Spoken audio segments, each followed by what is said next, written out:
السلام عليكم مشاهدينا الكرام، مرحبا بكم في نشرة إخبارية جديدة بالمغرب. سنعطيكم موجز إخباري إن شاء الله، فلا تنسوا الإعجاب بالفيديو والاشتراك في القناة، وشكرا لكم. تتوقع المديرية العامة للأرصاد الجوية أن يشهد المغرب غدا الأربعاء أجواء متقلبة بين السحب والصفاء، مع تفاوت درجات الحرارة بين الشمال والجنوب وارتفاعها في بعض المناطق الداخلية والصحراوية.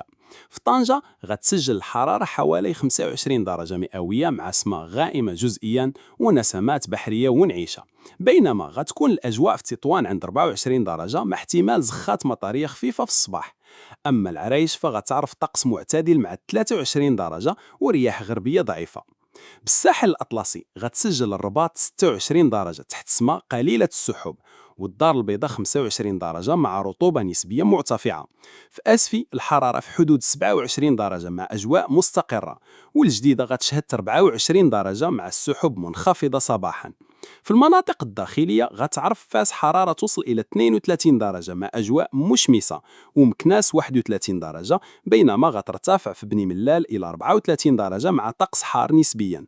في الجهة الشرقية غتسجل وجدة 35 درجة مع طقس حار وجاف، وبركان 36 درجة مع رياح معتدلة من الشرق، بينما غتعرف الناظور حرارة في حدود 30 درجة تحت سماء صافية. بالجنوب الشرقي غتشهد الرشادية حرارة مرتفعة توصل حتى ل 38 درجة مع أجواء صافية، والزاغورة 39 درجة مع رياح جنوبية شرقية ضعيفة، بينما غتسجل ورزازات 37 درجة مع أجواء مشمسة بالكامل. أما الأقاليم الجنوبية فغتعرف العيون حرارة معتدلة عند 27 درجة مع رياح شمالية معتدلة إلى قوية أحيانا، والداخلة 25 درجة مع نسيم بحري منعش، فيما غتسجل السمارة حوالي 29 درجة تحت الطقس الصافي.